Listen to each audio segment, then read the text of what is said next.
N K Singh इस पर अपनी राय दे सकते हैं। बैठक में विशेषज्ञों से राय ली जाएगी और समिति प्रमुख पीपी चौधरी करेंगे इस बैठक की अध्यक्षता। और आज एक देश एक चुनाव पर बनी संयुक्त संसदीय समिति यानी कि जेपीसी की छठी बैठक होगी। इस बैठक में इकोनॉमिस्ट एनके सिन्हा और इकोनॉमी के professor doctor Prachi Mishra panel के सामने अपनी राय रखेंगे। एनके सिंह 15वें वित्त आयोग के अध्यक्ष रहे हैं, तो वहीं डॉक्टर प्राची मिश्रा अशोका यूनिवर्सिटी के Isaac centre for public policy की प्रमुख और निदेशक हैं।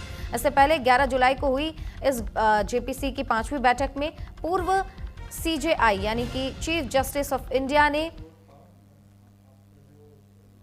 जस्टिस जेएस खेयर और जस्टिस डीवाई चंद्रचूड़ के साथ बातचीत हुई थी, जिन्होंने इस कानून पर अपना समर्थन दिया था। कानून और न्याय पर संसदीय स्थायी समिति के पूर्व अध्यक्ष ईएमएस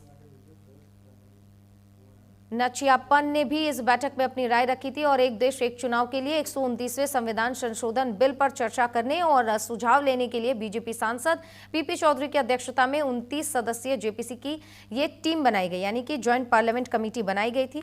और इस कमेटी का बिल पर व्यापक विचार विमर्श अभी लगातार चल रहा है, क्योंकि आज छठी बैठक है। विभिन्न पक्षकारों और विशेषज्ञों से चर्चा करके अपनी सिफारिशें इस बैठक के दौरान दी जाती हैं। तो ये भी माना जा सकता है कि 2029 में वन नेशन वन इलेक्शन होगा या नहीं, ये भी एक बड़ा सवाल बनता हुआ नजर आ रहा है, क्योंकि एक देश एक चुनाव को लेकर विपक्ष को लगातार इस मुद्दे पर ऐतराज है। तो एक देश एक चुनाव पर यह बैठक होने वाली है। 15वें वित्त आयोग के अध्यक्ष एनके सिंह अपनी इस पर राय देते हुए नजर आएंगे। तो इससे पहले 11 जुलाई को जेपीसी की बैठक हुई थी और आज एक बार फिर से जेपीसी की यह छठी बैठक होगी, जिसमें वन नेशन वन इलेक्शन पर चर्चा संभव।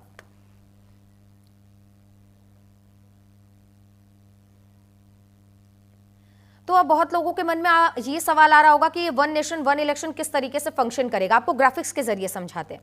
देखिए, अभी लोकसभा और विधानसभा के अलग अलग चुनाव होते हैं। जाहिर सी बात है, कई राज्यों में आने वाले दिनों में विधानसभा चुनाव है, जैसे बिहार, पश्चिम बंगाल और तमाम ऐसे राज्य। एक देश एक चुनाव से दोनों चुनाव अब एक साथ होंगे, यानी कि लोकसभा चुनाव और विधानसभा चुनाव एक साथ होगा। मतदान एक ही दिन होगा, यानी कि आप एक ही दिन वोट डालेंगे। 1952 से लेकर 1967 तक ऐसे ही चुनाव हुआ करता था। 1970 में लोकसभा भंग हुई और उसके बाद यह परंपरा टूट गई, यानी कि जिस तरीके से अब यह परंपरा चली आ रही है। लोकसभा का चुनाव 2024 में हुआ, उसके बाद दिल्ली में विधानसभा चुनाव हुआ, अब बिहार में विधानसभा चुनाव है और आने वाले दिनों में पश्चिम बंगाल और तमाम जो राज्य है वहां पर विधानसभा चुनाव है। तो वन नेशन वन इलेक्शन जरूरी क्यों है, यह भी आपको बता देते हैं और कितना जरूरी है। बार बार चुनाव से भ्रष्टाचार होता है, जाहिर सी बात है, क्योंकि पैसे ज्यादा खर्च होते हैं और ऐसे में जो बीच के लोग होते हैं उनको भ्रष्टाचार का मौका मिल जाता है। देश को लगातार इलेक्शन मोड से आजाद करना, यानी कि कई बार इलेक्शंस होते हैं, जैसे 2024 में लोकसभा का चुनाव हुआ, फिर दिल्ली में विधानसभा का चुनाव हुआ, बिहार में विधानसभा का चुनाव होना है, इसके बाद पश्चिम बंगाल, उत्तराखंड, यूपी, तमाम राज्यों में होना है। एक बार के चुनाव करवाने में पैसे की बचत होगी, साथ ही साथ सरकारी नीतियां बेहतर तरीके से लागू होंगी, क्योंकि अलग अलग राज्यों में अलग अलग चुनाव की प्रक्रिया होती है, जिसके बाद दिक्कतों का सामना होता है, क्योंकि अलग अलग तरीके से जो सुविधाएं हैं वो जनता तक पहुंचाई जाती है। साथ ही सरकारी मशीनरी काम पर फोकस कर सकेगी। और क्या कुछ है, तमाम जानकारी है वो सब साझा करने के लिए हमारी सहयोगी आंचल हमारे साथ जुड़ गए हैं। आंचल, छठी जेपीसी के आज ये बैठक है, कितना अहम माना जा सकता है इसको वन नेशन वन इलेक्शन के पक्ष के लिए?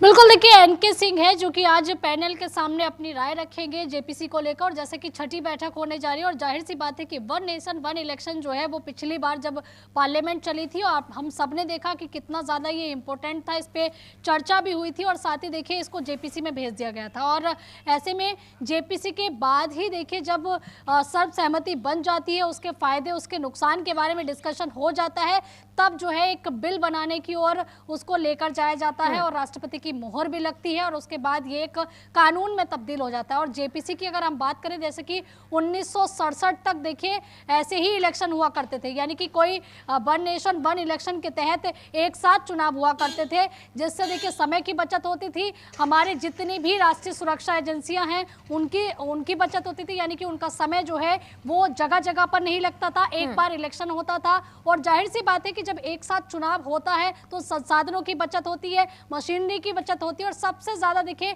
इलेक्शन कमीशन की जो तमाम तैयारियां होती हैं, हर एक 5 साल में देखिए उनको किन्हीं 2-3 राज्यों में एक साथ चुनाव कराने को लेकर जो है उनको तैयारियां करनी पड़ती है। क्योंकि अगर हम फॉर एग्जांपल ले लें कि अभी फिलहाल देखिए अक्टूबर नवंबर में बिहार में इलेक्शन होने वाले हैं, अगले साल बंगाल में इलेक्शन होंगे, तो आप सोचिए कि उससे कई महीने पहले से चुनाव की तैयारी जो है इलेक्शन कमीशन को करनी जाहिर पड़ती सी बात है, और नेताओं बिहार को भी लेकर प्रचार प्रसार में अपना समय देना पड़ता है और तमाम राज्यों का दौरा करना पड़ता है, जिससे मशीनरी और काम के जो प्रोसेस होते हैं उसमें देर होती है। बहुत बहुत धन्यवाद आंचल आपका तमाम जानकारियों के लिए।